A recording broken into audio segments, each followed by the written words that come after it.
Hello everyone, Michael here for Tactica Imperialis. Welcome to today's video. Today it's going to be a Warhammer 30,000 theory video, looking into one of the most pivotal events in the Great Crusade, the Council of Nikaea. Formed to debate the future of Psykers within the Legiones Astartes, but seen by some as a trial for Magnus the Red and the Thousand Sons, it saw the abolishment of the Legion's Librarius and the reduction of all legal Psykers to only astropaths and navigators. The question I have, and that I wish to answer today is, was there even a point to the Council of Nikaea at all? More accurately, I wish to know whether the outcome of the Council had already been predetermined by the Emperor, regardless of any testimony given by Magnus or the other individuals present. It is, to many people's minds, impossible to see into the mind of the Emperor, but I want to look at what we know of his actions and his thought processes to try and see if he had already made his mind up in advance. If he had, then I also wish to ask why the Council of Nikaea was even held, given it was, well, basically all for show. I mean, I know the Emperor's a bit dramatic at times, but come on. Feel free to test your thoughts on the issue in the comments below, either before or after you've heard the evidence, whichever side of the debate you choose to fall on. But let's have a look through the evidence and see what we can learn. The best place to start, in my opinion, would be with the Council itself. Why it was called, who said what and when, that sort of thing, just so we're all on the same page lore-wise. The Great Crusade had begun to encounter more and more warp-based creatures and rogue Psykers as time went on, and many humans still had a massive distrust of Psykers carried over from the Age of Strife. The other problem was actually the Thousand Sons themselves. The flesh change had blighted them before the coming of Magnus, and had recently broken out again. These two factors led to calls from many corners of the Imperium and the Legiones Astartes themselves to bring an end to the Librarius project and or censure the Thousand Sons, with Mortarion and Leman Russ amongst the most vocal critics, but certainly not the only ones. When everyone arrived at Nikaea, including the Thousand Sons, who were seemingly unaware of the purpose of the Council for some reason, Malcador the Sigillite opened the floor for any and all to speak. The first to come forward was Othir Wordmaker of the Space Wolves, who used his conversations with Ardek Ahriman to cite the Thousand Sons as sorcerers, with Mortarion coming forward to back the Rune Priest up. The Death Lord condemned his brother and the entire 15th Legion, citing the concerns he knew many held, but stating he wasn't doing it out of hatred for Magnus, but as an attempt to save Magnus from himself. 3 hours of further accusation and condemnation later, a break was taken, and Magnus himself was then called to speak. He spoke at great length, describing all the good that Psykers had already done and would continue to do, all whilst condemning what he saw as the backwards attitude of those who still mistrusted them. We don't know how long he spoke for, but he did enough to divide the already split council even further before another interval was called. After they reconvened, and events involving demonic impersonators that may well have muddled people's views, a conclave of librarians including Targetai Yesuge of the White Scars spoke as well, effectively offering a middle-of-the-road compromise option to the council, banning sorcery, obviously maybe keeping a closer eye on the Librarius, but not disbanding it. No one is known to have spoken in favour of Psykers besides Magnus and this conclave, nor do we know how long the entire council actually took from start to finish. In the end, however, the Emperor spoke to everyone, though in some eyes it seemed to be aimed directly at Magnus, disbanding the Librarius and warning all that defiance of his order would see destruction visited upon them, and while it actually wasn't supposed to be, well, that happened on Prospero. So, now you have the story in very shorthand. I encourage you to go and look it up if you want to learn a little bit more. Let's look at the question that we're all wondering, or at least that I'm wondering. Was this decision already predetermined, defeating the point of holding the Council of Nikaea in the first place? Exhibit A, the Emperor of Mankind. The Emperor's general attitude to Psykers seemed to be rather passive and neutral throughout the Great Crusade, at least besides the creation of the Thousand Sons at the end of the Unification Wars. When the first Psykers began to break out in the 15th Legion, many called for them to be censured or even culled, calls that only grew louder as the flesh change began to break out, perhaps unsurprisingly. However, the Emperor seemed completely ignorant of these calls. He never took any action against the Thousand Sons, though he never publicly supported them either, and once Magnus was found and the flesh change was seemingly cured, the Primarch was given pretty much free reign and control of his legion. It's thought that the Emperor also gave Magnus special access to information about the warp, and maybe even the webway, though whether this included chaos etc. is unclear. I find it unlikely somehow. The Thousand Sons were allowed to not only maintain their abilities, but improve them to even greater levels and in more numbers.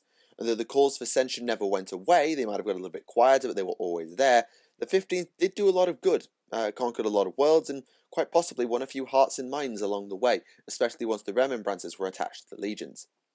The Emperor also sanctioned the creation of the Librarius project, something of a joint venture between Sanguinius, Magnus, and Jagtai Khan that allowed for the introduction of psychers into the Legiones Astartes at large and for the training of such individuals by the Thousand Sons. Not every legion took them, but it was offered. Beyond allowing it to happen, though, it's not believed the Emperor actually did anything with the project. I don't think he really oversaw it. He certainly didn't do any of the training, at least as far as we know. He also never took a public stance on the Thousand Sons themselves during the Crusade, other than at Nikaea, obviously. So it would appear, because he never said anything either way beforehand, as though his decision had perhaps genuinely been influenced by the words spoken at the council.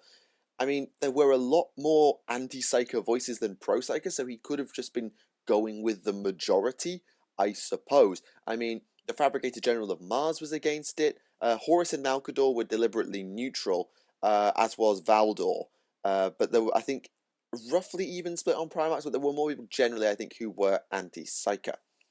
Sources also say that he was immediately pleased at the compromise option that the Librarians presented to him, implying that it had an effect on him somehow. But, well, he didn't go for it.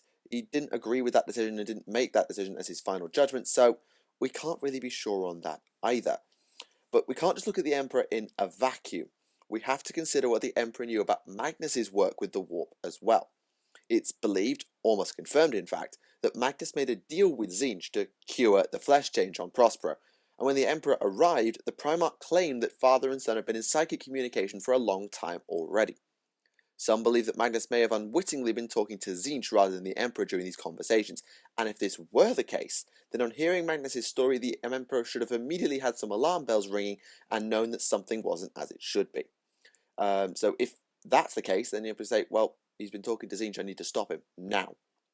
Consider also the fact that the Emperor had supposedly planned for the Horus heresy, and he knew all of the Primarchs who would stay loyal and turn traitor. All save Magnus, who was something of a wild card in the equation. On top of that, it's theorized that the Golden Throne was originally intended for Magnus to use rather than the Emperor, with the Crimson King having some role to play in the Imperial Webway project that he'd inadvertently go on to wreck. The whole affair with Revulavida would support this for those who've read that story. Taking all that into account, one could absolutely argue that the Emperor wished to prevent Magnus from further falling under the influence of Tzeentch by effectively cutting him off from the Chaos God. I know it takes a powerful psychic force out of the Crusade, but it might have been safer, keeps the only unknown variable in his heresy-shaped equation on his side. By doing so, not only is the most powerful psycho besides himself away from the traitors, which is going to do a lot of good when demons get involved, but he'd also have the ability to engage in the heresy himself whilst leaving Magnus to power the Webway, the Astronomicon, or whatever else he was supposed to do with the Golden Throne. We don't really know, considering, well, he broke it. If that meant allowing him to be publicly condemned and accused of sorcery just to make sure he got the point through that big red skull, then so be it. I personally don't agree with the methodology, but it might well have been effective if handled correctly. But that raises another question entirely. If it was all predetermined and simply sitting down and warning Magnus off would have sufficed, what was the point? Why go through all that faff if that was the sole purpose? So let's assume just for a second that the Council of Nikaea's outcome was already predetermined. We'll answer the actual question in a minute, I just want to make an assumption. The question now is, what was the point? What was the point of all that debating if they'd already made their mind up? After all, it allowed for some pretty harsh words on both sides of the debate. Wordmake was not kind to the Thousand Sons at all, and Magnus pretty much called his detractors backwards, which probably did no good for healing any wounds that the Council or Psykers might have caused in the past. It may have been, as some claimed, a trial for Magnus, actually standing him up and saying, have you dabbled with sorcery, in a more subtle way than that. Testing him, see if he had actually done anything like that, as many had actually suspected. He never gave any indication in his address, which is unsurprising, but I suppose some were hoping he'd slip up? I don't know. Some also believe that the Emperor was among those who suspected Magnus, though he didn't say as much in his speech to the council at the end. But he did give a very, very unsubtle warning to Magnus, and it could definitely have been an indicator to the Crimson King. I know you're messing with sorcery and the warp in ways you shouldn't. This is your final warning. Stop. Alternatively, if you do the dressing down of Magnus in public rather than just giving a clip round the ear in private, it could have been a way to send a message to the other Primarchs, especially individuals like Lorgar. Magnus personally spoke to Lorgar after the conclusion of the council, telling him to stay away from dabbling with the warp for fear of corruption. Lorgar didn't, and after Monarchy he went on his pilgrimage, and that leads to the whole Horus heresy. By outlawing psykers and allowing their detractors to speak in public, maybe the Emperor and Malcador hoped to warn the Primarchs off from the warp and or prevent a corrupted Librarian influencing them in some way. The Chaplain Edict would also back this up, as the Chaplain's secondary role was to keep an eye out for psychic activity. The main one was to keep an eye on the spiritual health of the chapters, or legions, I believe. So it could have been a way to say, well, if anyone's messing around with the warp in private, now we have chaplains who can smack them around the head, and the Primarchs know what's going to happen to them if they try it in more public means, so this might stop them. Finally, one could take the cynical view of the Emperor and say it was all just for show and effect. Many of the traitors, especially Horus, would come to believe that the Emperor was a power-greedy dictator and nothing more, and if this is true, then perhaps Nikaea was convened only to give the illusion to the other imperial powers that their opinions were relevant or cared about. Because whilst Kelbor Hal was on one side, Malcador was neutral, Horus was neutral, it was just a way of saying, yeah, I give a damn about your opinions, jokes, I actually don't, I'm just going to run this my way. I don't know, it depends on how you look at the Emperor, I suppose. Alright, now we've had a look over the evidence, I think we need to draw some conclusions.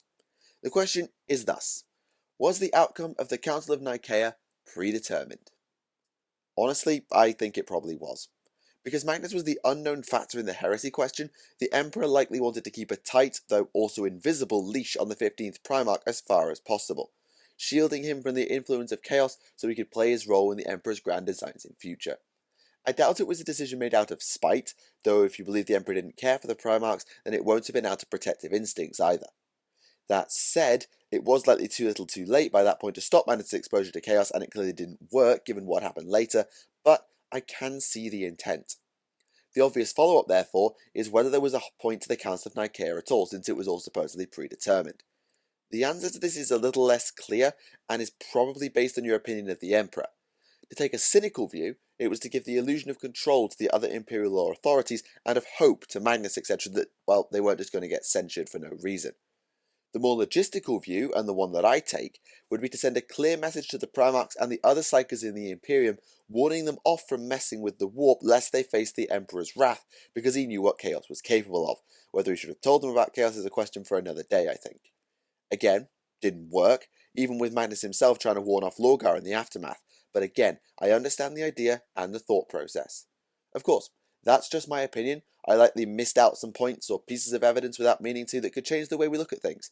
Feel free to let me know what you think in the comments below, add your evidence if I've missed it. Was it all predetermined?